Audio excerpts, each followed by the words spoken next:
अस्सलाम वालेकुम, कैसे हैं आप सब लोग। मैं हूं नीलम असलम। सबसे पहले नूर मुकद्दम केस के तो ऊपर बात करनी ही है।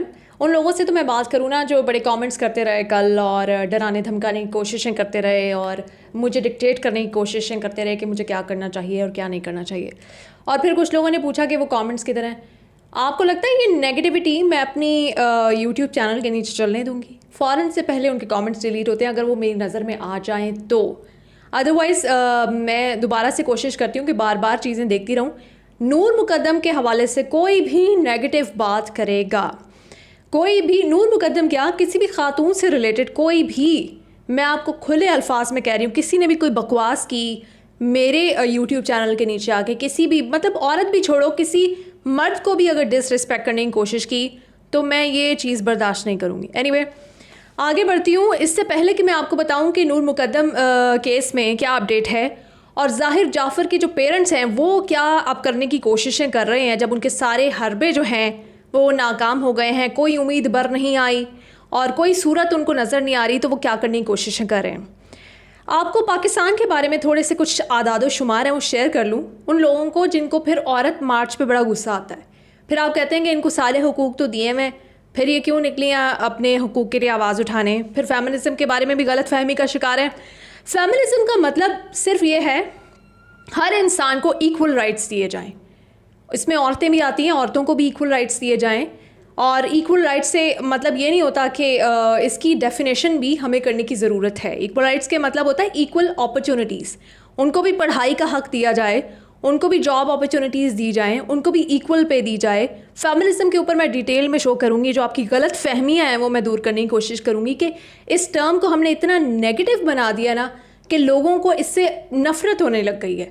अगर मैं आपको एक्सप्लेन कर दूँगी ना, मुझे पूरा यकीन है कि फेमिनिज़म है क्या, तो जो लोग इससे नफ़रत करते हैं ना उनको आज तक इसका मतलब ही नहीं पता, उनकी नफ़रत दूर हो जाएगी। एनीवे नफ़रतें दूर करने वाला तो काम हमने करना नहीं है। कुछ फैक्ट्स एंड फिगर्स आपके सामने रखती हूँ।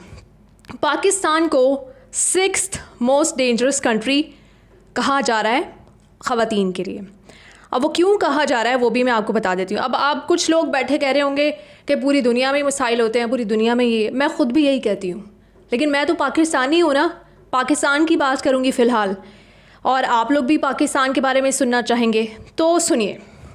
सिर्फ 2021 की बात कर लेते हैं, माजी की तो क्या जाना। पहले 4 महीनों में पूरे पाकिस्तान से मुख्तलिफ सूबों से, सुनिएगा, 53 केसेस जो हैं वो गैंग रेप के रजिस्टर हुए हैं। अभी ये वो हैं जो रजिस्टर हुए हैं, ऐसे चीज़ों में लोग केस रजिस्टर ही नहीं कराते। जो दूर दराज के इलाके हैं, रिमोट एरियाज़ हैं, वहाँ पे रजिस्टर ही नहीं कराते।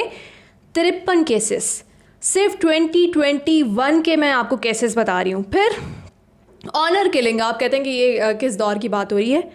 2021 में ऑनर किलिंग के भी इतने ही तकरीबन इसके आगे पीछे केसेस जो हैं वो रिपोर्ट हुए हैं। पाकिस्तान को ग्लोबल जेंडर गैप रिपोर्ट के मुताबिक 2020 की अगर बात की जाए, पाकिस्तान का 151वां नंबर है, 151, और कंट्रीज़ कितनी हैं, 153। और पाकिस्तान कम्पीट किन ममालिक से कर रहा है आप वो भी सुनिए। पाकिस्तान से जो सीरिया है वो भी पाकिस्तान से पहले है, वो पाकिस्तान से पहले है, वो 150th नंबर पे है।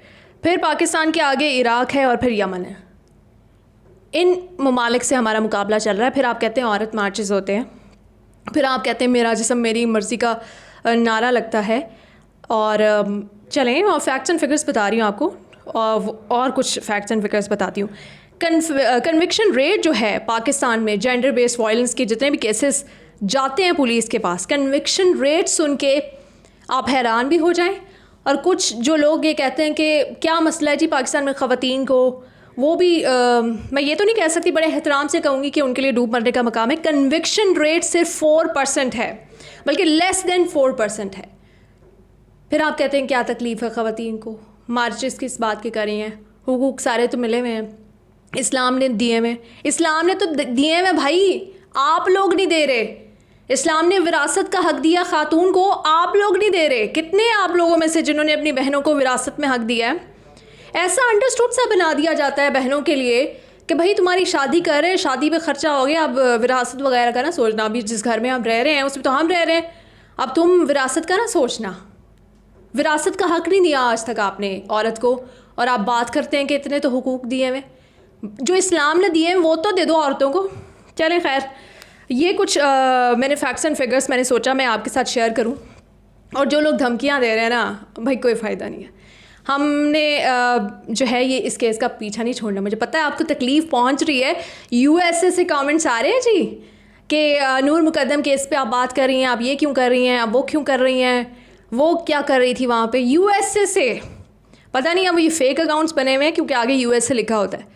तो आपको तकलीफ़ तो हो रही है, लेकिन हम करेंगे। अब मैं आपको बताती हूँ कि ज़ाहिर जाफ़र के पेरेंट्स क्या कर रहे हैं। एक तो उनकी जो है ना अटेम्प्ट फेल हो गई है बेल की। फिर वो क्योंकि अब अमीर लोग हैं, कैसे रहेंगे जेल में, तो जेल में गर्मी लग रही है और वो वैसे भी अपने आप को मासूम और मज़लूम समझते हैं। वो इतने मज़लूम हैं कि उनका बेटा जहनी मरीज़ था और उन्होंने आज तक उसका इलाज नहीं कराया। वो इतने मज़लूम हैं ज़ाहिर जाफ़र के जो पेरेंट्स हैं कि वो उनका बेटा जहनी मरीज़ था, लेकिन बीकन हाउस में बच्चों को क्लासेस देता था कि आपने रिकवर कैसे करना है अगर आप ड्रग एडिक्ट हैं। वो इतना जहनी मरीज़ था कि उसे पता था कि ड्रग्स कैसे लेनी है। वो इतना जहनी मरीज़ था। ये मज़लूम है ज़ाहिर जाफ़र के पेरेंट्स, इनको ये नहीं पता था कि इनका जहनी मरीज़ बेटा जो है वो पार्टीज़ कराता है और दोस्त बना रहा है। ये इतना जहनी मरीज़ था, बहुत मज़लूम है ज़ाहिर जाफ़र के पेरेंट्स के इन्होंने इस जहनी मरीज़ के साथ अपनी बेटी को छोड़ा हुआ था। मतलब आप तो किसी का भी रिस्क नहीं ले सकते। और ये इतना जहनी मरीज़ था। ज़ाहिर जाफ़र के पेरेंट्स बड़े मज़लूम हैं, मासूम हैं कि जब ये सब कुछ करके इसने उनको फ़ोन किया तो उन्होंने पुलिस को फ़ोन करने की बजाय, मज़लूम थे ना, मासूम थे, क्या करते, उन्होंने थेरेपी वर्क्स को फ़ोन किया कि जाओ और किसी तरह से मामले को संभालने की कोशिश करो। ये कर क्या रहे हैं, इन्होंने अपने वकील से कहा जी अब क्या करें, हमारी आप फ़ौरन आप हाई कोर्ट में जाएँ और हमारी अपील दायर करें ज़मानत की, क्योंकि हमें यहाँ से हमारी बेल जो है वो रिजेक्ट हो गई है। फिर वकील ने इन्हें समझाया, अंदर की खबर दे रही हूँ आपको, कि आपकी अभी ज़मानत नहीं होनी, बड़ा प्रेशर है।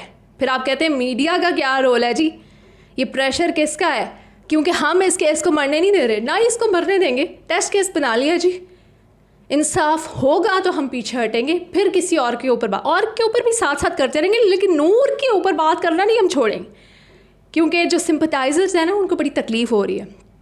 तो इनके वकील ने, अब अंदर की खबर आपको दे रही हूँ, इन्हें समझाया कि अभी बड़ा प्रेशर है, अभी नहीं करेंगे, 16 अगस्त को जाके दोबारा करेंगे। तो अब आप देख लीजिएगा कि आने वाले हफ्ते में ये हाई कोर्ट में जाके बेल की जो अपील है वो करेंगे, क्योंकि इनसे जेल में अब रहा नहीं जा रहा, गर्मी बहुत है। तो मैंने ये अपडेट आई थी, मैंने सोचा कि मैं आपको बताऊं कि अब तो आसपास के लोग भी इन्हें समझाना शुरू हो गए हैं कि अब ज़मानत की इतनी जल्दी नहीं है, क्योंकि आप लोग मज़लूम बहुत है ना, मासूम बहुत हैं, इसलिए आपकी ज़मानत अभी जल्दी नहीं हो सकती। जो बोया है ना वो काटें। पाकिस्तान जिंदाबाद।